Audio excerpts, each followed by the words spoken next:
Bien fait. Bonsoir à toutes et à tous. On se retrouve grâce à Midrashet Yehuda Manitou pour développer ensemble les enseignements de Manitou avec le Rav Ackerman. Tu veux toujours nous parler de morale et justice. Bechavot. Merci beaucoup, Toda Rabba. Et bonjour à tous. Donc, on continue dans un cours régulier. Et je vois que vous êtes tous fidèles, donc il n'y a pas de problème. Euh, sur moralité et légalité, selon l'enseignement de Manitou. Et donc, je vais tout de suite ouvrir le texte pour qu'on puisse commencer notre étude. Az Kedarkenu Bakodesh. Attendez une seconde, c'est moi. Voilà. Voilà, Kedarkenu. Donc, on commence par la Tfila L'Nitzachon Tzvaenu. Tzva Haganah Israël Sheniske.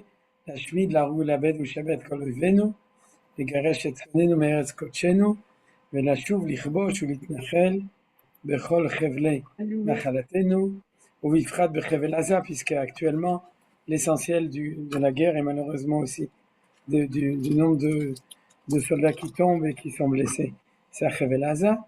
לשמירה על כל חיילינו מכל צרה ומצוקה ומכל פגרה, לרפואת הנפש ורפואת הגוף לכל הפצועים ולכל הנפגעים במלחמה זו, ובתוכם נרגוד מן מרים et d'autres aussi qui sont, j'ai pas la liste maintenant, mais de tous les blessés graves qui ont été blessés malheureusement cette semaine. Le Fidion Kol HaChatofim והשבויים בעזה ברחמים גדולים, לשמירה עליהם ולנקמת דמם של כל החיילים הגיבורים שנפלו במלחמתנו ושל כל הנרצחים, השם ייקום דמם, ובתוכם יוסף אבנר, השם ייקום דמו, בן אלי ורחל דורן, ידידנו. כי אתה, אדוני, הולך עמנו במלחמותינו, להושיענו, להחיש גאולתנו, כמו שכתבת בתורתך, כי אדוני אלוהיכם ההולך אליכם, להילחם לכם מאויביכם, להושיע אתכם, ונאמר אמן. Voilà. Alors, Bezrat Hashem, il faut rajouter aussi, bien entendu, que Akadosh Baruch Hu inspire notre Rosh Memshala et le Rosh de Edom, Donald Trump, pour que, de concert l'un avec l'autre, ils soient inspirés, chacun de son côté par Akadosh Baruch Hu, pour amener à des Yeshuot, des Geulot et des Nisronot d'Am Israël, Bezrat Hashem. Et dans la réalité, on voit que ça marche. Il faut espérer que ça marchera le mieux possible et de mieux en mieux, Bezrat Hashem, comme nous chantons Vod Yoter Tov. Alors, depuis la semaine dernière, en gros, nous étudions de manière précise ce que Marlène a dit, moralité et légalité dans la créature, dans le monde que Dieu a créé. Et dans cette étude-là, nous sommes arrivés à les Toladot. La semaine dernière, nous avons parlé de deux choses, de trois choses. Tout d'abord, au niveau de la relation entre la création du monde et la sortie d'Égypte et le don de la Torah, le premier Rashi de la Torah. Le deuxième, on avait parlé avant Shavuot, c'est le Derech Eretz qui précède la Torah, la notion le Mahamar de Manitou sur Surat Omer. On a continué la semaine dernière avec la notion de fraternité qui est essentielle dans l'enseignement de Manitou. Mais justement, c'est tellement essentiel que j'ai décidé, peut-être à tort, de ne pas trop m'arrêter dessus. C'est-à-dire que vous savez que c'est un enseignement du livre de Bereshit, de Manitou tout le temps. L'idée que tout le livre de Bereshit, c'est le développement du tikkun de la fraternité. C'est-à-dire qui commence par l'échec de Caïn et de Hevel et qui se termine par la réussite, on en avait parlé, d'Afka même dans le livre de Kolator, de Yosef et de ses frères, et ensuite d'Ephraim et Menaché, et ensuite même de Moshe et Aaron, qui sont déjà dans le livre de Shemot. Donc la réussite au niveau des patriarches du projet de fraternité, qui nous indique le fait que c'est un projet au niveau de l'histoire de faire cela. Et pour Manitou, ça fait partie de cette idée de la moralité qui précède la légalité, et c'est pas n'importe quelle morale, c'est pas n'importe quel déchéret, et le point central, on a vu, c'est la fraternité. Dans le sens, je vais uniquement rappeler l'idée fondamentale, c'est que si pour Akadosh Baruch Hu, en créant le monde, c'était un mouvement double de moralité, qui était celui du Tzimtzum et de la Hatava, c'est-à-dire le fait de faire la place à quelqu'un d'autre, de reconnaître la place, de donner la place pour Hachem, et ensuite d'avoir la volonté d'être bonificateur pour lui, c'est-à-dire de lui donner du bien, et non pas de l'exploiter ou de l'ignorer ou de l'éliminer, parce que c'est des équations possibles d'une mauvaise fraternité, comme on le voit avec Caïn et Abel, au contraire d'être métive. Alors, ces deux équations-là, qui étaient dans le projet de Dieu, puisqu'il il a créé le monde, l'étive, le zulato. Zulato, c'est donner la possibilité à quelqu'un d'exister, et l'étive, c'est lui faire du bien, c'est ce qu'on a déjà vu. Alors, la fraternité telle qu'elle est lue par Manitou, c'est la même chose dans l'équation humaine, d'abord individuelle au niveau des patriarches, depuis Caïn et Abel, et ensuite Avraham et Nimrod, ensuite Yitzhak et Ishmael, Yaakov et Esav, Yosef et Yehuda. Ensuite, c'est la capacité d'arriver à réaliser le même projet de moralité que celui du Créateur dans la relation entre un homme et son prochain, et ce qu'on a vu aussi, un homme et sa prochaine, c'est-à-dire aussi entre un homme et sa femme et vice-versa. C'est ce qu'on a vu jusqu'à maintenant, c'est la notion de Arva, de fraternité. Maintenant, ce qu'on va voir aujourd'hui maintenant, c'est un autre enseignement très très important de Manitou. Certains disent que c'est l'enseignement essentiel de Manitou, mais d'après ce que lui-même a témoigné, comme on a vu dans la citation de Étincelle, il s'avère que l'enseignement essentiel de Manitou, c'est celui qu'on est en train d'étudier pour lui-même, c'est-à-dire la légalité et la moralité, mais beaucoup insistent, puisque dans ses enseignements sur le livre de Bereshit, Manitou insistait beaucoup dessus, sur l'enseignement des Toladot. Toladot, c'est les engendrements. Vous savez, Toladot. Alors, ce qu'on va faire, c'est tout d'abord donner une introduction générale, et ensuite, comme on a commencé à faire la semaine dernière, puisqu'on a la chance d'avoir les textes que Ephraim a mis par écrit dans les étincelles, alors on va étudier plusieurs textes de Manitou. C'est l'occasion de revenir vraiment au langage de Manitou et de le lire dans ces mots, ce qu'on a fait la semaine dernière. Et j'espère que vous me donnerez un feedback si c'est une bonne manière d'étudier les choses, parce qu'en fait, jusqu'à maintenant, j'ai rarement fait ça, vu qu'on n'avait pas de texte en français forcément disponible de Manitou sur énormément de choses. Comme par exemple le texte sur Shavuot, il est en hébreu, il n'est pas en français. Alors, le point central de Manitou, c'est que lorsqu'il parlait des Toladot, il disait que c'est le mot exact pour parler de l'histoire. C'est-à-dire l'histoire est un sujet, même le sujet essentiel de la Torah. Oui. Pourquoi c'est le sujet essentiel? Parce que c'est la réussite du projet de Akadosh Baruch Hu. C'est-à-dire que le projet de Dieu, c'est pas un projet de loi.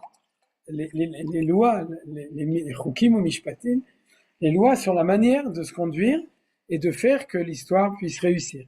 D'accord? C'est-à-dire c'est l'injonction personnelle pour chacun et pour le peuple et même pour l'humanité, puisqu'il y a aussi les lois pour les goïms, c'est la manière de se conduire. Mais vous êtes d'accord que tout le monde ne se passe pas dans un tribunal. Ouais, il se passe aussi dans une salle de concert, dans une synagogue, dans un beth midrash, dans une belle promenade à la montagne, tout ça, ou dans sa maison, tout ça, ça fait partie de notre vie. Notre vie a énormément de composantes, et la Torah, englobant tout cela, donc la Torah est une Torah qui est basée sur le concept de historien. C'est-à-dire du fait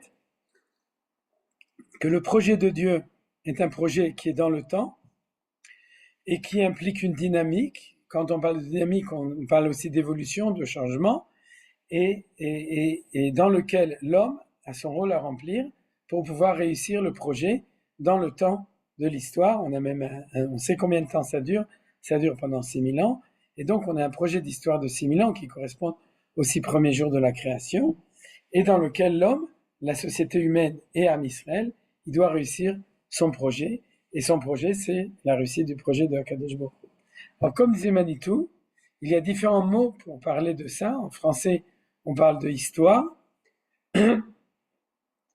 et en hébreu, il nous disait qu'il peut y avoir d'habitude, bon, d'abord il y a le mot historia, mais qui est un problème parce que c'est un mot qui est loasi, c'est pas un mot hébreu, c'est un mot qui est moderne, mais dans l'hébreu classique, c'est divrei hayamim. D'accord? Divrei hayamim, c'est comme ça que c'est marqué dans le Tanakh. Dans le Tanakh, on nous parle Alohem Ktuvim, Divrei Hayamim, le Malchei Yehuda, le Malchei Israël. C'est les paroles des jours. C'est-à-dire, or, nous dit Manitou qu'il y a un autre mot qui est celui qui est plus profond dans la Torah, qui s'appelle les Toladot. On peut le mettre aussi en français, parce que l'amalo, les en c'est-à-dire, c'est le même mot, les Toladot, puisque ça vient du mot Léolith, Yelent, les engendrements, et on l'a vu la semaine dernière, la première fois que ce mot il apparaît, c'est avant la création du monde, de l'homme, pardon, puisque c'est au deuxième chapitre, avant que l'homme, dans ce deuxième chapitre, ait été créé, et les Toldot Hashamaim Va'aret Beibaram Beyom Asot Adonai Elohim Erez Hashamayim. Et le mot Toldot apparaît à propos du premier jour où le monde a été créé. Donc, c'est un petit peu bizarre, et c'est des choses qu'il faut comprendre pourquoi dès ce moment-là apparaît cette notion de Toladot. Et donc Manitou nous disait, il y a une différence entre histoire, Korot, Divrei Hayamim, Korot Achaim et Toladot.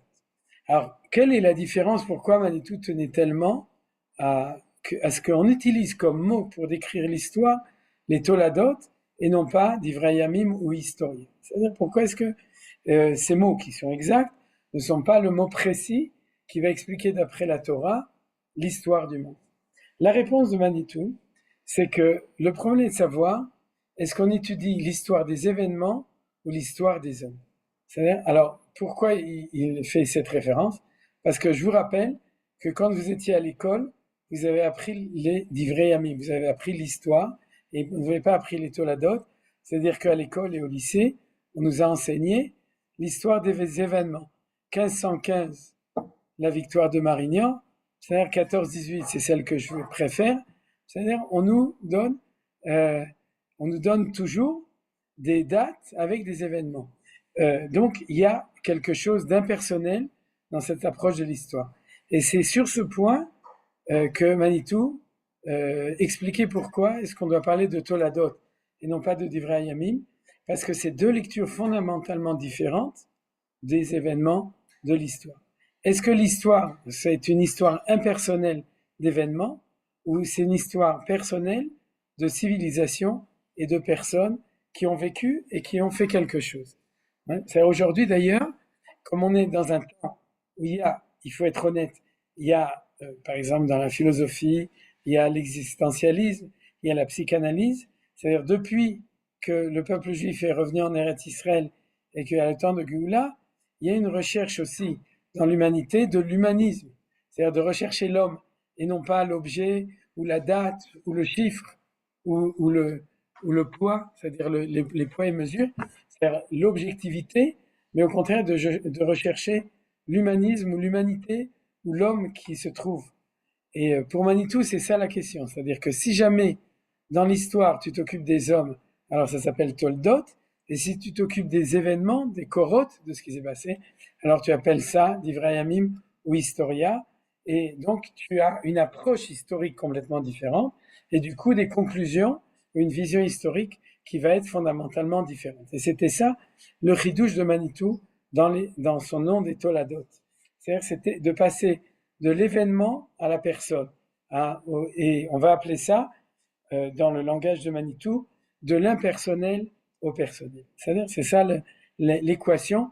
Est-ce que j'aime voir les choses de manière impersonnelle ou est-ce que j'aime voir les choses de manière personnelle?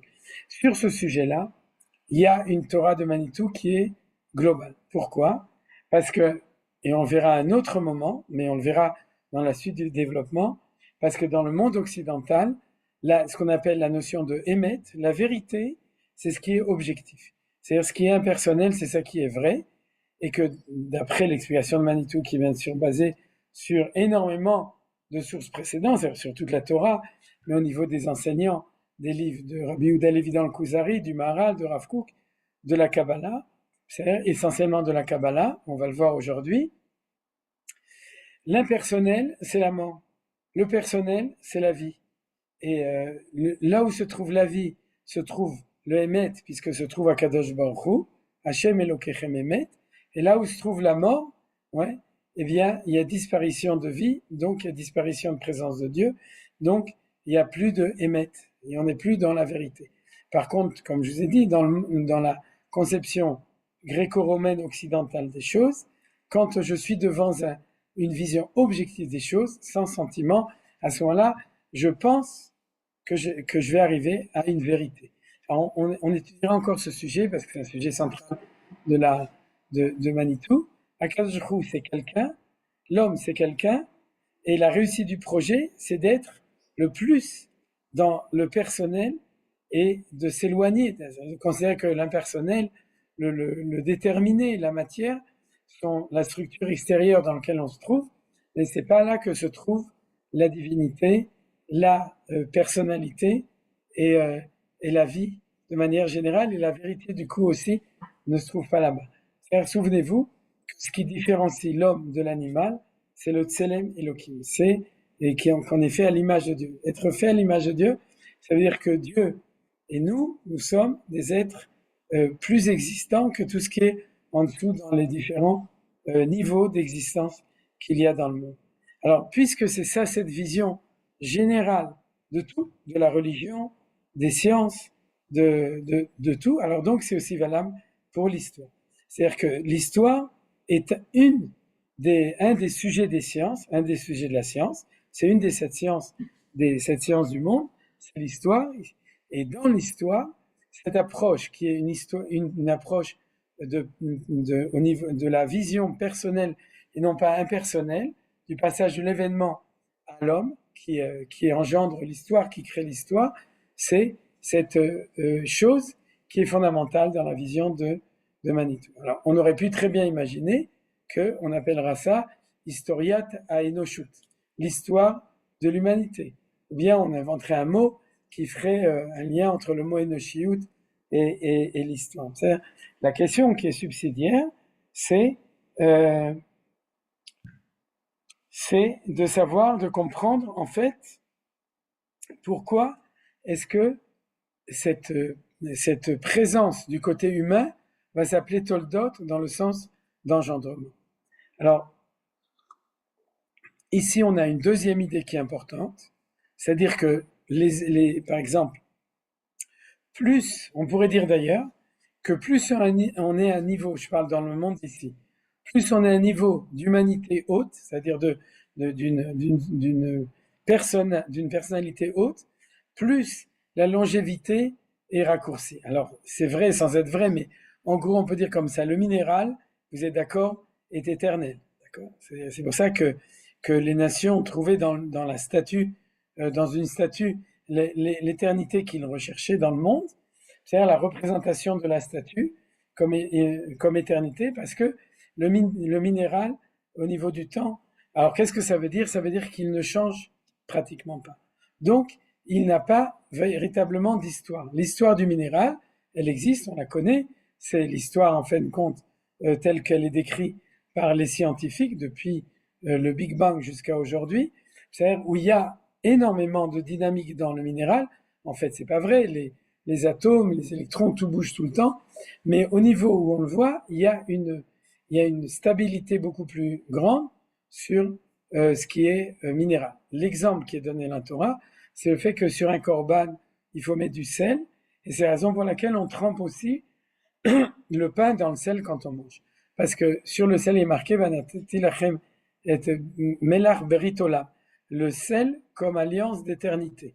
Puisque le sel, comme tous les minéraux, sont quelque chose qui sont immuables relativement. D'accord ? Donc c'est ça. Par contre, le végétal a une espérance de vie normalement beaucoup plus longue. Alors, ne me dites pas que les plantes de tomates ou les fleurs ont une espérance de vie d'1 heure, mais si vous voulez, les arbres représentent aussi une longévité qui est beaucoup plus grande. Chez les animaux aussi, pas tous les animaux, il y a aussi des animaux qui vivent 1 heure ou 24 heures, mais il y a une espérance de vie possible souvent plus longue que pour l'homme. Et l'homme, dans sa fragilité, on pourrait dire d'homme, de Tselem Elohim, alors il a aussi une fragilité de vie, puisque c'est en même temps un niveau de vie beaucoup supérieur. Alors pourquoi est-ce qu'Hachem a fait les choses dans ce sens et pas dans l'autre sens ? Pourquoi ce n'est pas a priori l'homme ? D'ailleurs, l'homme pouvait être éternel, mais je parle après la sortie du Gan Eden. Pourquoi l'homme n'est pas plus éternel qu'un arbre qui serait plus éternel qu'une étoile. Vous comprenez? C'est pourquoi l'espérance de vie ou la longévité est dans l'autre sens. La réponse de Manitou, c'est que nous avons comme rôle de transformer le monde. Et pour pouvoir transformer le monde, il faut pas qu'il y ait une espèce de stagnation due au fait que la personne se connaît comme éternelle, ou en tout cas qui va vivre très longtemps. On pourrait même analyser les problèmes qui ont précédé le déluge du fait que l'espérance de vie, normalement à cette époque-là, c'était de 1000 ans, c'est-à-dire jusqu'à 1000 ans, c'est-à-dire entre 900 ans et 1000 ans, pratiquement tout le monde vivait ce nombre de temps, et ça a donné une société qui était une société qui n'était pas la bonne, c'est-à-dire Adam Arishon, avant la faute d'Ichlal, il devait être éternel, mais dans cette idée de fragilité, c'est parce que on est appelé à être remplacé par la génération suivante, qui, elle, va transformer le monde d'une manière différente. C'est-à-dire, c'est la garantie de l'évolution du monde, elle est due au fait qu'il va y avoir des toladot, des engendrements. C'est-à-dire que moi, je vais faire quelque chose, mais je vais aller au summum de ce que je peux faire. Or, comme par définition, je suis extrêmement limité dans ce que je peux faire par ma vocation, par la grandeur de ma neshama, de mon ruach et de mon être et de mes capacités, donc je vais automatiquement plafonner au summum de ce que je peux faire. Et si je pouvais tout faire, alors le monde serait terminé avec un seul homme. Et disons qu'Adam Arishon aurait reçu comme mission de ne pas faire le monde avec Chava. Ils auraient tout fait tout seuls. Ils auraient été comme Robinson Crusoe avec sa femme, c'est-à-dire, et ils auraient transformé le monde tout seuls. C'est pas le projet de Dieu du tout, d'accord? Parce que ça empêche d'ailleurs aussi un renouvellement total des choses. Donc ce renouvellement-là, c'est ce qu'on appelle les toladot. C'est que quelqu'un va engendrer un autre, qui va engendrer un autre, et chacun va venir dans le monde pour apporter justement son grain de sel, sa capacité de transformer. Ce qui va aussi permettre des progrès comme des régressions. Tout est possible dans l'histoire, mais il y a une promesse du Tikkun qui fait qu'en fin de compte, le monde va arriver dans cette dynamique qui s'appelle la Tolada, elle va réussir à arriver à sa perfection, c'est-à-dire à sa réussite. Alors, tout cela, dans la Kabbalah, c'est ce qu'on appelle Torah Tapartsufim. C'est-à-dire que quand on parle des mondes supérieurs, quand on parle de Partsufim, on parle aussi d'effigies, de figures. Et quand on parle de figures, c'est aussi Tselem ou Dmut, c'est qu'on considère que ce que nous vivons ici, au niveau des Toladot, c'est-à-dire le fait que le monde, et l'histoire du monde, c'est l'histoire des différentes personnalités qui vont construire le monde, qui vont se transmettre cette chose par la Tolada, par le fait d'engendrer, de pouvoir faire naître la génération suivante. C'est quelque chose qui existe aussi dans le monde d'en haut. C'est pour ça que dans le monde d'en haut, ça s'appelle la Torah des Partsufim. Et de manière très intéressante, dans le premier paragraphe du Etzraim, c'est-à-dire le livre du Harizal qui parle de ça, il dit il faut que tu saches que on parle de Ishtalchelut. Vous vous souvenez, on avait parlé de ça dans le cours d'avant. L'Ishtalchelut, c'est de l'infini jusqu'à chez nous. Depuis là-bas jusqu'ici, comment est-ce que, quand on parle de l'infini, de la perfection infinie de Hakadosh Baruch Hu jusqu'à chez nous, il y a toute une descente, c'est-à-dire qui permet de comprendre comment est-ce que le monde est régi et pourquoi il est comme ça, et comment est-ce qu'il est construit et comment on peut le transformer. Tout ça, c'est la sagesse, et la sagesse la plus profonde, c'est donc cette sagesse qui est Torah Ta'ishtal Shulut. Or, il nous dit comme ça, le Hari Akadosh, il dit sache que ça peut être ou bien des lignes, c'est-à-dire ça peut descendre comme ça, ou bien ça peut être comme des ronds qui sont enchaînés, mais moi je te dis que dans le Hari, je te dis qu'en fait, c'est une Torah spéciale qui est la Torah des Partsufim et qui est la Torah de 3 Gimel Kavim, de 3 lignes, la ligne de droite, la ligne de gauche et la ligne du milieu. Dans Patach Eliyahu, Chad Arich, Chad Katsir, Chad Benoni. Une ligne qui est longue, une ligne qui est courte et une ligne qui est médiane. Ouais, alors les gens ils comprennent pas, ils croient que Patach Eliyahu, bon, il y en a beaucoup ici qui le lisent de temps en temps, ou presque peut-être tous les jours, Patach Eliyahu Navi Zachor la Torah, Il y en a qui l'ont jamais lu, mais c'est pas grave, une fois on l'avait vu, vous pouvez le regarder. Vous savez. Alors ça veut dire quoi? Chad arich, chad katsir, chad katsa, chad benoni. Arich, c'est la magnanimité, arich anpin. Et quand c'est long, c'est le chesed. C'est-à-dire on a la largeur d'esprit, la longueur d'esprit, la patience. Katsir, c'est ce qu'on appelle un petit katsa. C'est quand quelqu'un il s'énerve très vite. C'est que c'est katsa, c'est-à-dire qu'il réagit au coup à coup, coup à coup, c'est il réagit immédiatement. Chad Benoni, c'est l'équilibre entre les deux. Et en fait, cet équilibre dont on parle dans Patach Eliyahu, c'est entre les vertus de droite, les vertus de gauche et le milieu. À droite, c'est la magnanimité, la longévité, c'est-à-dire c'est Aror. À gauche, c'est Katsar, c'est-à-dire, et au milieu, c'est Benoni. Benoni, c'est la valeur qui est entre les deux. C'est pas moyen, médian au niveau de la taille. C'est quelque chose qui est tout à fait différent. Il faut le comprendre. C'est ce que je suis en train de vous expliquer. On ne parle pas des poids et mesures. On n'est pas à Sèvres, c'est-à-dire, mais on est dans une image de ce qu'on veut dire, c'est-à-dire qu'il y a toujours un équilibre entre, par exemple, dans la réaction, on peut réagir très vite ou on peut s'arrêter, réfléchir et voir ça à long terme. On n'a pas le texte là, c'est normal? On n'a pas le texte. Ah non, c'est pas normal. Les autres le voient. Moi, j'ai qu'une ligne. Quoi? J'ai qu'une ligne. Ceci est l'histoire d'Israël. J'ai tout. C'est tout. On n'a que le début. Moi non plus, je sais pas. Alors, je vais refermer. Vous êtes sûr? Ouais. Ouais. Alors, il y a quelque chose. Je vais refermer, je vais rouvrir. Et j'espère que c'est la deuxième fois. Ce sera mieux. Merci, Marc, en tout cas, de me signaler. Je ne sais pas, j'ai aucune explication pourquoi. Mais il me faisait un matzah. Est-ce que maintenant vous voyez comme il faut? Oui. Attends. Non, la même chose. On voit, mais on voit que le début. Tu n'es pas Ouais, descendu. deux lignes. On voit Bereshit, chapitre 25. Ouais. Yud tête. Voilà, c'est mieux. Là, Voilà. tu déroules. C'est mieux, c'est mieux. Mieux, ok. Alors on va faire comme ça. Mais est-ce que vous voyez ok, d'accord, très bien. De toute façon, pour l'instant, j'étais en train de parler, donc c'est moins important. C'est-à-dire, mais on va tout de suite arriver au premier passage que je voulais citer. Merci. Excusez-moi. Et quand je fais ça, vous voyez aussi bien. Hein, il n'y a pas de problème. J'ai rien changé. Ok, très bien. D'accord. Alors, j'étais en train de vous expliquer que la notion du partsouf, c'est-à-dire, c'est marqué dans le Harizah, et c'est basé sur le Patach Eliyahu, que la Ishtal Shelut, on parlait de Ishtal Shelut, donc de la descente, elle était sur Torah Tapartsufim, et qui dit que cette Torah, c'est les trois kavim.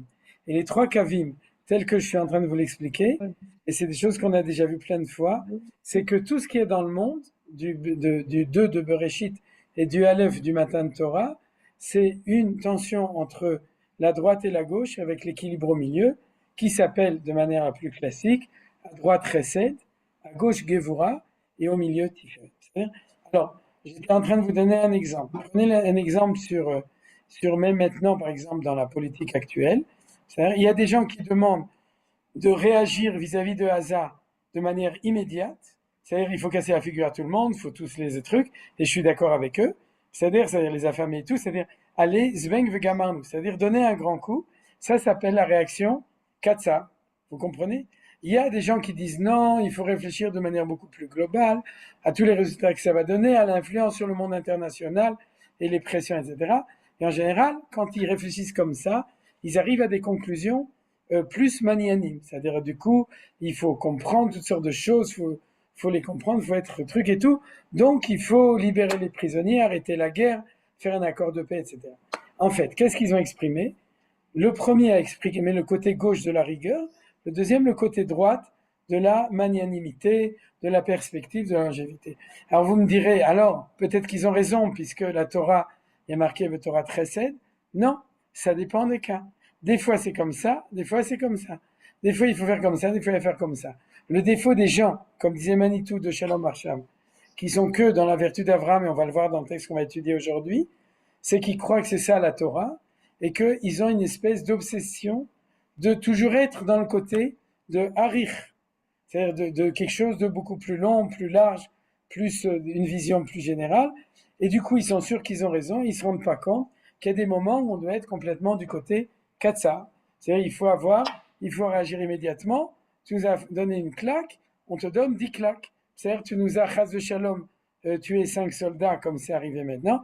Eh bien, on va faire un grand coup à Betranoun, et comme ça, Betranoun se souviendra de ce qu'on a fait. Tout ça, ça fait partie de la vertu de gauche. Comment est-ce qu'on arrive à un partsouf shalem, c'est-à-dire à l'effigie humaine?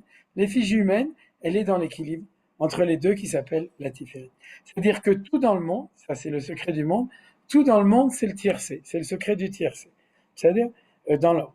C'est-à-dire qu'on a tout d'abord la vertu de miséricorde, ensuite la vertu de rigueur, et une fois qu'on a ces deux vertus ensemble, on arrive à la vertu d'équilibre entre les deux qui est l'harmonie de la Tiferet, et à ce moment-là, on a un partsouf au niveau spirituel. C'est-à-dire n'importe quel partsouf doit être comme ça, et toute la ishtalchelut, depuis en haut jusqu'en bas, se construit et s'explique par ce phénomène de ces trois, de la droite, de la gauche et du milieu. J'avais déjà dit que on avait appris ça quand on était à l'école, quand on devait faire une dissertation, la thèse, l'antithèse et la synthèse qui est au milieu. Tout ça, c'était en fin de compte, ce qu'on avait appris à l'école, qui allait dans le même sens, a priori en tout cas au niveau de la dissertation, sur cette compréhension des choses. Alors ça, c'est quelque chose qui est extraordinaire. Parce que le mot ishtalchelut, quelle est la racine de ce mot? Ishtalchelut. Ouais, c'est une chalchelet. Chalchelet, c'est une chaîne. Shalchelet, ken. Oui, mais c'est quoi la racine du mot chalchelet? Shin. Shi, Shel. shalosh. Shalosh. D'accord? Shalosh. C'est-à-dire que quand on parle d'ishtalchelut dans la Torah, on ne parle pas d'une chaîne, on parle d'une chaîne de 3 fils. C'est-à-dire on parle de quelque chose où cette idée déjà des shloshas se trouve à l'intérieur. D'ailleurs, c'est marqué dans la Kedusha de Shabbat. Nagdishach v'naritzach keno amsiach sotzarfe kodesh המשלשים לך קדושה, ככתוב על יד נביאך וכן כתוב נביאך, נכון? וקרא זה אל זה ואמר, קדוש, קדוש, קדוש, השם צבקות מלוא כל הארץ כבודו. C'est-à-dire que le fait de dire 3 fois kadosh, c'est parce que on se trouve dans une situation où il y a kadosh à droite, kadosh à gauche et kadosh au milieu. C'est-à-dire il y a une synthèse entre toutes ces 3 valeurs qui est rappelée dans le fait de dire, alors qu'on n'aurait pas le droit de dire sur Akadosh Hu 3 fois le même mot. Vous savez qu'on ne peut pas dire Shema, Shema, Shema, Hashem, Hashem, Hashem. On n'a pas le droit de répéter les mots dans le Shema. Et pourtant, ce verset qui est un verset de Yeshayahu, si mes souvenirs sont bons, c'est-à-dire, en tout cas c'est un verset, il dit clairement Kadosh, Kadosh, Kadosh, Hashem Tsevakot. Donc comment c'est possible? Donner comme attribut à Hashem 3 fois, c'est parce que Manitou nous disait, c'est là où apparaît l'équilibre des valeurs qu'apparaît la sainteté. La Kedusha, c'est l'équilibre de toutes ces valeurs. Ça, c'est un enseignement Manitou que j'ai entendu pas mal de fois que je n'avais pas toujours compris, et maintenant aujourd'hui je vous l'explique. Lorsqu'apparaît l'équilibre de toutes ces valeurs, apparaît une effigie, apparaît un partsouf, apparaît un humain, apparaît une personnalité. Alors, c'est valable au niveau de Hachem, c'est valable au niveau de ce qu'on appelle les partsoufim, donc la manière dont Hachem dirige son monde. Il y a déjà on pourrait dire de l'humanité, c'est-à-dire de quelque chose qui n'est pas de l'ordre de l'objet, mais de l'être, dans toute la descente depuis l'infini jusqu'à nous. C'est-à-dire depuis l'être absolu, Havaya, Baruch Hu, dans tout ça, il y a toujours ce concept général des choses qui est ce qu'on appelle, comme je vous viens de dire maintenant, Torah Partsoufim, c'est-à-dire que toujours vous aurez cet équilibre partout lorsque vous voulez avoir ça. Par exemple, quand vous faites le Shema, je ne sais pas si vous avez vous en rendu compte, mais dans le premier pasuk du Shema qui est le mantra du peuple juif, combien de noms de Dieu il y a marqué dedans? Le premier verset du Shema, Marlène, 3. Hachem, Elokeinu, Hachem. Alors c'est comme ça, Hachem à droite, Elohim à gauche, Hachem au milieu. C'est-à-dire que même quand on fait le Shema, on fait ça, et du coup, on arrive à l'unité. Et on dit Hachem, Elokeinu, Hachem, Echad. On peut dire Echad parce qu'on a fait cette unité. Tout ça, c'était pour vous, en fin de compte, pour introduire l'enseignement de Manitou sur ce qu'on va voir à propos des Toladot, et ce qui va d'ailleurs nous expliquer pourquoi il y a marqué Ele Toldot Hashamayim Ve'aretz Be'ibaram, a priori au début. C'est-à-dire, pourquoi est-ce qu'il y a cela? Parce que la Tolada va être toujours dans le fait qu'il y aura une capacité pour un père d'engendrer un autre père qui va être d'une valeur différente, qui va engendrer un troisième père qui va être d'une valeur différente. Et comme par hasard, celle de Avraham, ça va être celle de la Mida de Chesed, celle de Yitzhak, c'est la Mida de Gvura, et celle de Yaakov, de Emet ou de Tiferet, qui est la valeur médiane entre les deux. Maintenant, vous avez compris pourquoi je vous ai dit tout ça, du coup. C'est que lorsque la Torah nous parle des Toladot, et nous dit que c'était très important, que Avraham va engendrer Yitzhak, que Yitzhak va engendrer Yaakov, elle nous dit ça pour nous expliquer le concept fondamental de l'histoire. Le concept fondamental de l'histoire, c'est l'histoire des hommes. Et c'est l'histoire des hommes qui peuvent réussir. Et pour pouvoir réussir, il faut absolument qu'il y ait le changement dans la continuité, comme disait si bien le Mitterrand. Vous vous souvenez de la blague de Manitou? C'est Mitterrand qui a dit ça? Le changement dans la continuité? Ouais. Ouais.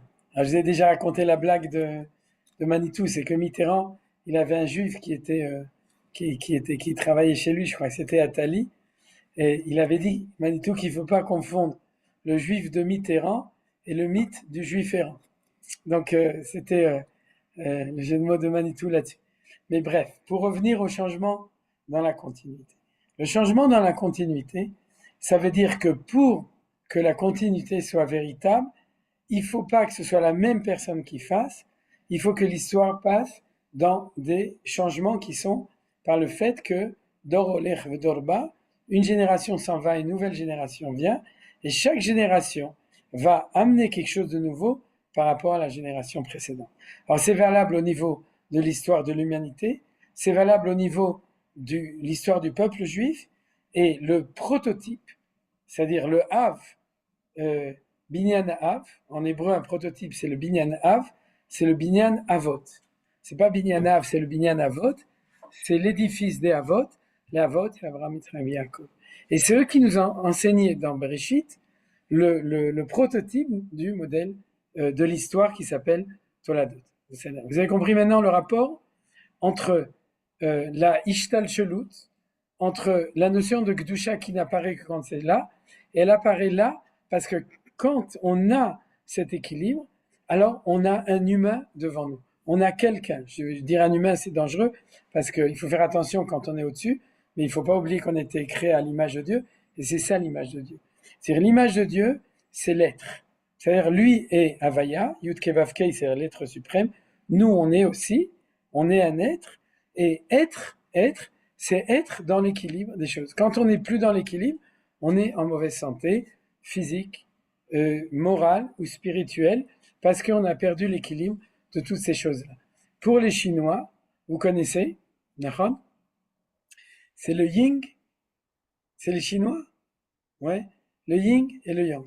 Mais vous vous souvenez qu'ils cherchent l'équilibre, puisqu'ils mettent un point noir dans le blanc et un plan blanc dans le rouge. Ouais. Chez nous, c'est pas le Yin et le Yang, c'est le Yid et le Goy. Ouais, c'est-à-dire, c'est autrement que ça se construit, mais ces recherches et ces connaissances d'ailleurs qu'ont les nations de certaines valeurs qui se sont dispersées parmi les nations, c'est tout à fait normal, et c'est pour ça qu'il y a ces choses-là. Dans Torah Tapartsufim, on nous dit aussi que la figure humaine, elle est construite de cette manière-là. Vous avez une oreille à droite, une oreille à gauche, un œil à droite, un œil à gauche, et la ligne médiane qui est la ligne du Haf. Le nez, c'est la ligne médiane. Et dans le nez, c'est vrai qu'il y a deux narines aussi, c'est-à-dire il y a d'abord les oreilles, ensuite les yeux, ensuite les narines. Dans les dents aussi, on a une symétrie, etc. Mais il y a quand même une ligne médiane qui est le Haf. Et c'est pour ça que le panim, en araméen, comme on appelle ça, apaim, erech apaim, apin, arichan pin, ziran pin, et le mot apin, qui veut dire figure en araméen, vient du mot af, qui veut dire le nez. Parce que c'est le nez, nous disent Rachamim, qui donne l'équilibre de toute la figure, et c'est un afkamina d'ailleurs, c'est que pour identifier quelqu'un, si on doit l'identifier par exemple pour des questions de hagounot, de savoir si une femme, son mari est mort, et puis si on peut l'identifier entre autres, et dans les halachot comme ça, on dit que si on voit plus le nez, on est plus sûr que c'est cette personne. Ça pose un problème de savoir si c'est cette personne ou deux. Donc cette idée de cet équilibre, elle revient même, elle descend jusqu'au niveau de la halakha le maaser. Mais en tout cas, ce que je voulais vous dire par là, j'espère que j'ai été bien compris, c'est qu'il y a énormément de notions qui sont liées avec cette notion de toladot, dans le sens de l'engendrement, qui est le passage d'une vertu à une autre vertu à une autre vertu au niveau des identités humaines. Alors, où est-ce que c'est marqué? Il y a un pasouk dans Bereshit chapitre 25. Maintenant, vous le voyez, hein? C'est bon? Marc. Ben, non, là, on a deux lignes. Voilà, ça va, ça déroule. Ça, c'est bien. D'accord. Alors, je vois qu'il y a un problème de comment le centrer. Alors, regardez, c'est ce pasouk. Vele Toldot, que vous connaissez tous, Toldot, et qui est la base de l'enseignement et tout. Vele Toldot Yitzhak ben Avraham, Avraham Olid et Yitzhak. Et là, on a une question énorme dans ce verset. Il y a deux questions. Le premier, c'est la répétition. C'est-à-dire, voici l'engendrement d'Yitzhak, fils d'Avraham, et on nous dit qu'Avraham a engendré Yitzhak. Donc, vous avez deux fois la notion de Toladot, puisque Toldot et Olid, c'est la même racine. Alors, on ne comprend pas ce qu'on veut nous dire. Est-ce que tu veux nous dire que voici l'engendrement de Avraham qui a engendré Yitzhak, et on le répète, Avraham a engendré Yitzhak? Ça ne marche pas. On nous dit deux fois la même chose. Si tu veux dire, voici l'engendrement de Yitzhak, qui est comme dit Rashi, regardez, Vele Toldot Yitzhak, Yaakov et Esav Amorim Baparacha. C'est-à-dire la paracha Toldot nous parle des engendrements de Yitzhak, et qui sont, comme dit Rashi, Yaakov et Esav. Et à ce moment-là, je comprends. Voici les engendrements de Yitzhak, qui sont Yaakov et Esav, et c'est effectivement ce qui va être raconté dans la paracha. Mais à propos de Yitzhak, comme il avait besoin d'un nom de famille, on l'appelait Ben Avram, c'est-à-dire c'est son nom de famille, il est fils d'Avram. Et si tu me demandes comment ça se fait que tu l'appelles Ben Avram, j'ai une grande nouvelle pour toi, c'est parce que c'est Avram qui est le père de Yitzhak. Alors tout ça, c'est-à-dire, ça tient pas debout au niveau des versets. Ça, c'est la première question qui se pose sur ce verset. La deuxième question qui se pose sur ce verset, c'est que cette paracha s'appelle la paracha Toldot, comme vous le savez. Or, Manitou pose une question dessus. Il dit que, normalement, c'est la parashat Noach qui aurait dû s'appeler la parashat Toldot. Pourquoi? Parce que un verset qui commence par Veil et Toldot, c'est aussi le premier verset de Noach. La parashat de Noach qui commence par Veil et Toldot Noach. Noach, Ish Tzadik Haya Bedorotam. Donc voici les engendrements de Noach. Donc pourquoi, dans la tradition rabbinique, on a décidé d'appeler la parashat Noach Noach et la parashat de Toldot Toldot? On aurait dû appeler cette parashat Yitzhak et la parashat Noach Toldot. Vous avez compris la question, hein? Vous êtes d'accord avec celle-là? Surtout, c'est la première fois qu'apparaît cette expression de Toldot au début d'une histoire importante. C'est à propos de Noach. Réponse de Manitou, puisque l'idée des Toladot, c'est la réussite du projet des trois lignes, la droite, la gauche, le milieu, Noach n'a pas réussi.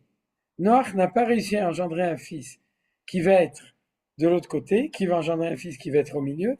Et la vérité, c'est que s'il avait réussi, Noach s'appellerait Abraham, son fils s'appellerait Yitzhak, et son petit-fils s'appellerait Yaakov, et c'est de lui qu'aurait commencé l'histoire du peuple juif ou de l'humanité. C'est-à-dire les Bnei Noach auraient commencé comme ça. C'est parce que ça n'a pas été réalisé, mais qu'il y avait un petit potentiel, puisque Noach était un Ish Tzadik, c'est-à-dire quelqu'un qui était injuste, donc juste, donc il y avait un potentiel de réussite, qu'on nous dit les Toldot Noach. Mais dès qu'on s'arrête là, on ne nous parle plus de personne, on nous dit Noach, et les Toldot Noach, Noach Ish Tzadik. C'est-à-dire qu'il n'y a pas d'engendrement. Il y a un échec de l'engendrement, qui est lié d'ailleurs avec le Mabou, avec le fait qu'il y a eu le déluge. Il y a un échec de l'histoire qui est flagrant, et c'est pour ça que la parashat de Noach ne s'appellera jamais la parashat Toldot, parce que le modèle de Toldot qu'on est en train d'enseigner ne réussit pas avec Noach. Alors, on attend que ça va réussir. Quand est-ce que ça va réussir? Lorsque Avraham va engendrer Yitzhak, qui va engendrer Yaakov. Et tout ça, c'est marqué dans le Passouk. Reprenons le Passouk. La première partie du Passouk, c'est comment Yitzhak, fils d'Abraham, a engendré Yaakov. Alors vous me direz, il y a aussi Esav dans cette histoire.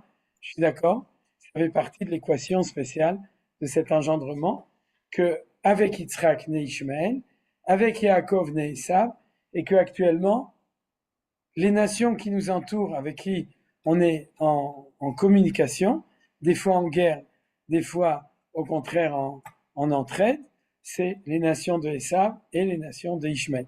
On est en guerre contre Ishmaël, on est en gros en guerre aujourd'hui aussi contre la majorité de Esav, et Baruch Hashem, dans Esav, il y a des tzadikim qui nous aident, et Bezrat Hashem, que ça continue, et ça va continuer, puisque ça fait parmi des promesses de la prophétie, qu'il y aurait des tzadikim dans Esav et des tzadikim dans Ishmaël.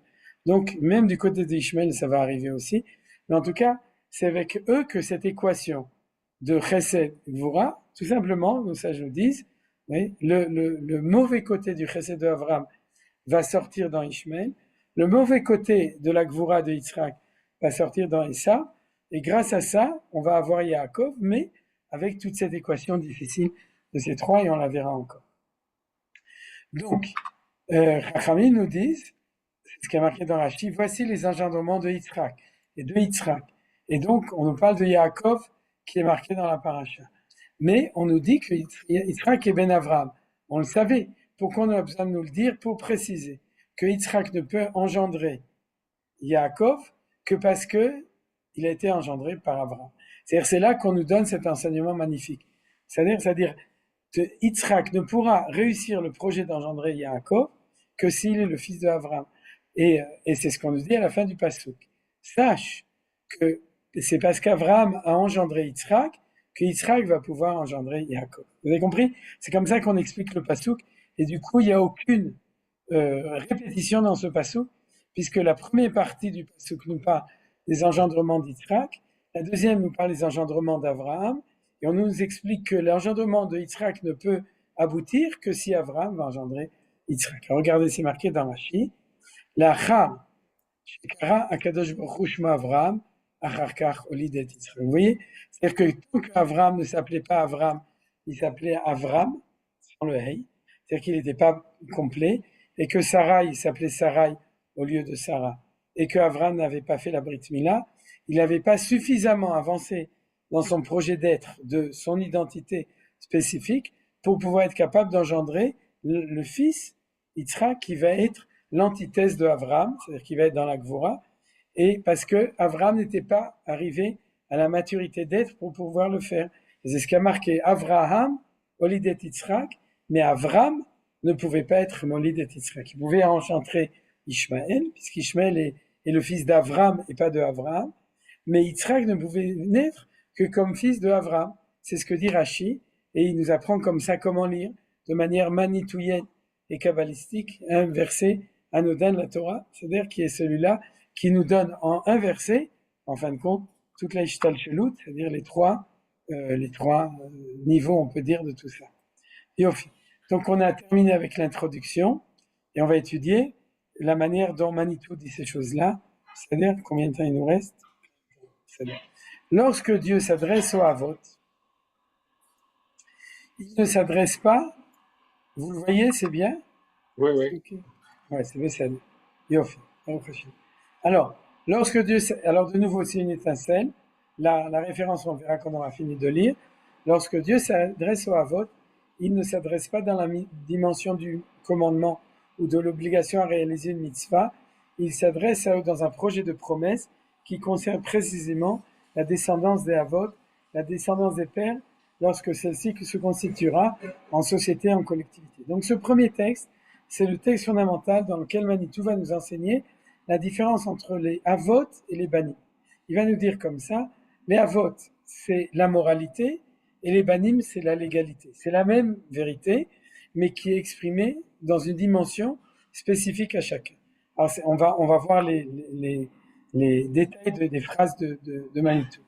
Il ne s'adresse pas, je reprends, dans la dimension du commandement ou de l'obligation à réaliser une mitzvah, puisque la notion de la mitzvah, c'est le commandement et l'obligation. Il s'adresse à eux dans un projet de promesse.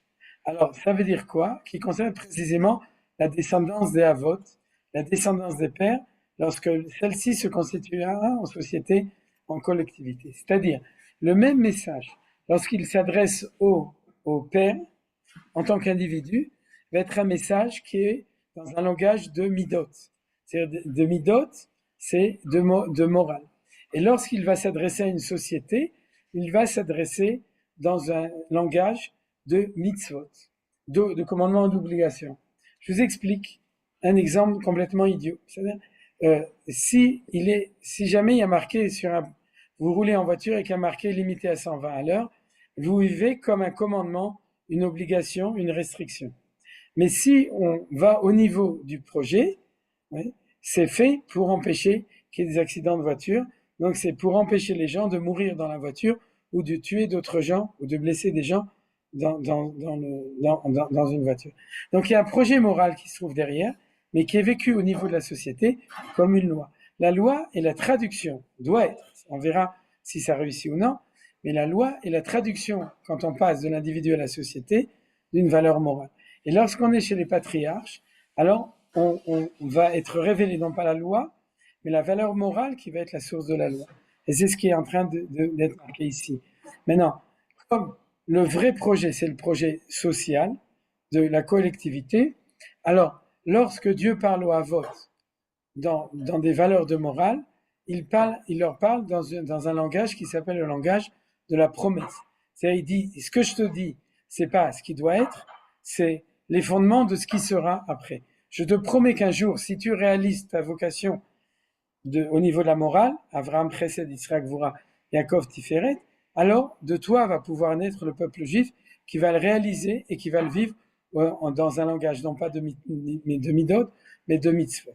Où est-ce qu'on le voit dans les noms de Akadosh Baruch Hu? On le voit, là je l'ai marqué dans Parashat Vayera, où il y a marqué que le Dieu qui s'est révélé au Havot, c'est Vayera l'Avram Yitzchak Yaakov El Shaddai. Dans le nom de El Shaddai, et Rashi nous dit Iftachtim Aftachot. Je vais donner des promesses. Alors qu'est-ce que ça veut dire? C'est pas que j'ai uniquement, d'après le langage de Manitou, c'est que j'ai promis à Avram qu'il aura des enfants, j'ai promis à Yitzhak qu'il aura des enfants. C'est que le Dieu des Havot, c'est le Dieu de ce qu'on appelle de El Shaddai, qui est le Dieu de la promesse. Non pas de la réalisation de la promesse, mais de la promesse. C'est-à-dire la promesse, c'est les fondements de quelque chose qui est dans un certain langage qui va permettre d'arriver à autre chose. Alors on continue. Une première partie de la révélation au Père est la révélation de promesse, tandis que la révélation au Fils est la révélation de la loi, ce qui explique l'importance de ce verset qui revient souvent, Daber el Bnei Israël, parle aux enfants d'Israël. Alors, vous comprenez, c'est-à-dire que les mitzvot qui sont donnés aux enfants d'Israël sont donnés aux enfants d'Israël parce que les enfants d'Israël sont les fils d'Israël, les Bnei Israël. C'est-à-dire qu'il faut qu'il y ait un Av qui s'appelle Israël, qui est le fils d'un Av qui s'appelle Yitzhak, qui est le fils d'un Av qui s'appelle Avraham, pour que la mitzvah puisse être donnée. Si Avraham, Yitzhak et Yaakov n'étaient pas ceux par qui Hachem a donné les valeurs de la Torah dans le sens d'une promesse qui s'appelle la morale de la Torah, la moralité de la Torah, alors il n'y aura pas de sens aux mitzvot. Parce que sinon, ce seraient des lois sans foi. C'est-à-dire que ce seraient des lois qui sont dénuées de fondements de morale, et c'est ce qu'on appelle le légalisme. Donc, chaque fois que Dieu dit, tout ce que est marqué ici dans Manitou, c'est des chidouches extraordinaires, chaque fois qu'il y a marqué dans la Torah, Daber el Bnei Israël, pour donner une mitzvah, vous savez que ça précède, alors on peut faire un shiur entier dessus. On aurait pu dire Daber el Am Israël, Daber el Israël, Daber el Am. Enfin, d'ailleurs, ces expressions arrivent. Daber el Am ou el Ami, c'est-à-dire vers mon peuple. Et Dieu décide, pour justifier le fait de donner une mitzvah, de dire El Bnei Israël, pour dire sache que je te le donne, parce que tu es le fils, en tant que collectivité, de ceux qui ont réussi le projet en tant que père, et au niveau de la moralité, donc tu peux recevoir la mitzvah pour réaliser ce projet de moralité qui, dans une société, est obligé d'être traduit dans un projet de l'égalité. Cela veut dire que la révélation de la loi concerne les enfants d'Israël en tant que collectivité, en tant que peuple, en tant que société, alors que la révélation de Dieu au Père nous dépasse infiniment. L'être Père, l'identité Père nous dépasse infiniment. C'est l'identité des patriarches Et Dieu se révèle à eux dans une toute autre dimension. C'est la dimension de la Mida, alors que celle des fils est la dimension de la mitzvah. Vous voyez que tout est marqué ici, et c'est un enseignement extrêmement extraordinaire et profond. C'est la différence entre une Mida et une mitzvah. Comme vous savez, une mitzvah, c'est de la loi, et Mida, Midot Tovot, c'est le domaine de la moralité, c'est-à-dire la générosité, l'égoïsme, la patience, la volonté, l'amour, la haine, c'est des midot. C'est des midot. Et le monde des midot, c'est le monde par lequel Dieu parle aux Avot. Comme vous savez, les Avot faisaient toute la Torah. Mais ils faisaient toute la Torah que Mishaino Metsuvevo. C'est l'expression de Chachamim, comme celui qui n'a pas reçu la mitzvah. Alors pourquoi ils faisaient la Torah? On a très bien compris. Parce que celui qui a reçu la Mida connaît la ishtal chelou de la Mida à la mitzvah. Il comprend, mais il n'est pas concerné puisqu'il n'est pas une société. On n'a pas besoin de le dire, tu es limité à 120. On doit lui dire, fais attention à ne pas tuer quelqu'un si tu es dans une voiture, parce que la voiture, c'est un engin qui peut être aussi se transformer en un keli retzach, un engin criminel. Donc, tu as compris au niveau de la Mida, et tu vas tout seul trouver les limitations qui vont être ensuite données au banim, c'est-à-dire de dire, ok, d'accord, Adme Avestrim, j'ai le droit jusqu'à ça. La collectivité d'Israël comme peuple, et donc chaque individu à l'intérieur de la société, réalise la parole de Dieu en réalisant les commandements d'obligation. Vous comprenez? C'est ça qu'on appelle des commandements, des mitzvot, dans le sens de l'obligation. Tandis que ces mêmes valeurs sont transmises, et c'est ça qui est important, c'est les mêmes valeurs, mais à un autre niveau dans la Ishtal Shelut. Un autre niveau, c'est comme, si vous voulez, vous avez projection de quelque chose, et à chaque écran, vous le voyez autrement. Chez nous, on ne le voit pas autrement, on le voit uniquement plus petit ou plus grand. Mais on peut imaginer que chaque fois que tu mets un écran, tu vois les choses au niveau de cet écran, ce qui est valable d'ailleurs au niveau de la physique, c'est-à-dire que tu ne vois pas le monde, si tu le regardes à 10 moins 24 mètres, à 10 0 mètres, c'est-à-dire 1 mètre, ou à 10 24 mètres, tu ne vois pas la même chose. On ne voit pas le monde de la même manière quand on est assis ici, ou quand on est avec un microscope électronique, ou quand on est dans un satellite. On voit le monde différemment. Donc, c'est ça ce qu'on dit ici, c'est les mêmes valeurs, mais ils sont à différents niveaux. Ils sont transmises aux patriarches dans la dimension de midot, de qualité, de vertu. Les pères engendraient les avot, et la parenthèse de Manitou est très sympathique. En français, on dit patriarche, mais je n'aime pas ce mot qui renvoie à la notion de vieillard, de grand-père. Alors qu'en hébreu, le mot renvoie à la notion d'engendreur, d'accord, avot, ceux qui font les fils. Vous voyez, donc on revient à cette histoire, on ne les envoie pas au rencard, mais Av, il est toujours vivant. Un patriarche, il est pratiquement mort, s'il n'est pas déjà mort. Alors qu'un Av est toujours vivant, puisque dire un père, c'est dire celui qui a la capacité d'engendrer un fils. Or, nous avons vu au début du cours que c'était bien ça, le cœur de toute la compréhension de l'histoire, cette capacité d'engendrement. Alors, comme il dit, les pères engendreurs, vous voyez qu'il a fait attention Manitou de donner des mots précis, les Avot ont vécu d'après la Torah. Bien entendu, mais ils ont vécu d'après la Torah, que la Torah leur correspondait à leur temps et à leur niveau. Abraham à sa manière, Yitzhak à sa manière, Yaakov à sa manière, chacun d'entre eux était le juste de 3 vertus différentes. C'est ce qu'on a vu aujourd'hui. Abraham de la vertu de Chesed, Yitzhak de la vertu de Din, et Yaakov de la vertu d'Emet. Mais n'oubliez pas qu'on est dans le monde de la vertu. Et donc chacun avait sa manière d'être juif qui était spécifique à sa propre vertu. C'est pour ça que quand on commence à prier, et la prière fait partie du monde des vertus et non pas du monde de la religion, c'est pour ça que Dieu ne nous a jamais demandé de prier dans la Torah, fait de référence au poskim de la halacha. Il n'y a pas marqué qu'il faut prier d'après Ramban, et d'après Ramban, il n'y a pratiquement pas marqué. La prière, ça fait partie des vertus, de la capacité de correspondre, d'avoir une communication avec Hachem, et on commence la prière par Éloqué Avraham, Éloqué Yitzhak, Éloqué Yaakov. Le Dieu tel que Avraham l'a connu et l'a révélé, celui de la vertu de Chesed, Éloqué Yitzhak de la vertu de Din, et Éloqué Avot de la vertu d'Emet. Chacun à sa manière a vécu d'après la Torah, mais c'est leur manière d'être, c'est leur vertu. Cours sur la Parashat Vaera, 1984. Voilà. Yofi, est-ce que vous avez des questions, des remarques, des rajouts? Tודה רבה. Baruch Tieh. Merci aussi de m'avoir signalé les problèmes. Ah, Zéo? J'ai une petite réflexion. Décède. Alain, t'as quelque chose à dire? On Non, il m'entend? n'entend pas. Pas très fort, non, on t'entend pas tellement. Non, il y a un problème. Là, on m'entend? Oui, on t'entend très bien, oui. D'accord. Euh, au début du cours, vous avez dit que les toladot, c'était quelque chose de personnel dans l'opposition entre la, la loi et la moralité. J'ai l'impression qu'on essaie tout le temps dans la loi de faire abstraction de la personne. C'est-à-dire que il y a une approche qui n'est pas du tout juive, qui est de dire qu'il n'y a pas de volonté, ou dans la création, il n'y a pas de volonté. Dieu, il y a une volonté, il s'adresse à nous, c'est lui. C'est le Anochi, c'est une volonté, c'est pas le quoi, c'est le qui. Ouais. Il s'adresse à nous. Et je me faisais la réflexion en mettant comme ça par écrit, je vois on dit il y a un tsav bet mishpat. Le tsav bet mishpat, c'est au milieu de ce qui est écrit dans la mitzvah. Si j'enlève le tsav de la mitzvah, il me reste le ma.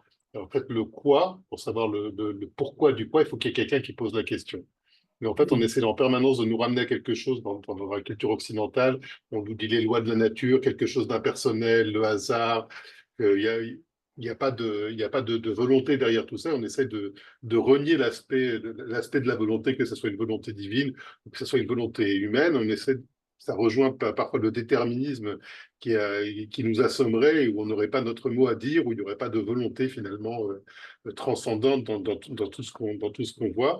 Mais c'est complètement à l'opposé justement de ce qu'on lit à la fois dans les engendrements, qu'il y a une volonté supérieure qui s'adresse à nous, qu'il y a un but, qu'il y a un message, il y a deux personnes, il y a un face-à-face entre Akadosh Baruch Hu et l'humanité et les hommes, il y a un projet qui est commun, il y a un dialogue en permanence de redire non, il y a des personnes des deux côtés et pas, enfin, il y a des entités qui se parlent et non pas quelque chose de froid et on est jeté au milieu d'une espèce de vide sans volonté. C'est-à-dire que ça soit une volonté divine ou une volonté humaine, de ne pas vouloir nier en permanence la volonté qui peut y avoir. Absolument. 100% d'accord avec toi. C'est le fond du cours. Si tu veux, pour traduire avec le cours qu'on a fait aujourd'hui, chez les Avot, il n'y a pas encore la loi, parce qu'on est en train de mettre la Neshama qui va faire que, justement, ce que tu dis, qu'on ne tombera pas dans l'erreur occidentale, que quand on arrivera dans le monde de la loi, il y aura, ceux qui vont la recevoir seront les béné Israël, et donc ils vont recevoir une Torah, des mitzvot, qui sont les banim des midot des avot, tu vois, c'est-à-dire d'abord el béné Israël, c'est comme si on disait, la mitzvah que je vais te donner, sache que ça va être une loi qui sera le fruit, le fils de la mida morale, donc de l'humanité, de la personne qui se trouve derrière, qui sont Abraham, Yitzhak et Yaakov. C'est exactement l'intention de Manitou, ce que tu as dit là.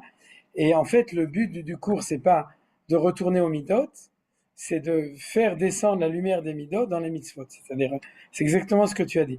Et ça, on va avancer petit à petit, parce que Manitou, du coup, il va dénoncer aussi les erreurs possibles au niveau des nations, au niveau même de l'orthodoxie juive. C'est-à-dire, parce que, par exemple, j'ai entendu encore aujourd'hui le cours de Manitou sur Mishpatim, sur, justement, qui traite, et on va l'étudier, qui traite du danger qui guette le légalisme, le danger du légalisme qui guette aussi le peuple juif. C'est-à-dire, dans la mesure où on est rempli de mitzvot, Baruch Hashem, alors on est aussi en danger. Alors qu'est-ce qu'on va faire? Alors on va tout rejeter pour retourner aux lumières de la moralité? Non. On doit tout le temps réussir ce que tu as exprimé. Bezrat Hashem, tu as fait le résumé du cours, donc on peut s'arrêter là. C'est bon. Non, je rigole. Mais en tout cas, tu as très très bien traduit le mouvement du développement du cours. C'est-à-dire Toda Rabba. Ken. Aude Michou? Non, Marc, non. Ok, Bessédera, merci, merci en tout cas à tous, à Alain et à tous les autres. Et comme c'est Yom Revi, alors Shabbat Shalom. Et puis se retrouve, Bezrat Hashem, c'est déjà presque jeudi. Et merci pour l'attention et on se retrouve Bezrat Hashem la semaine prochaine. Amen. C'est Kol Tov, Shabbat Shalom. À bientôt.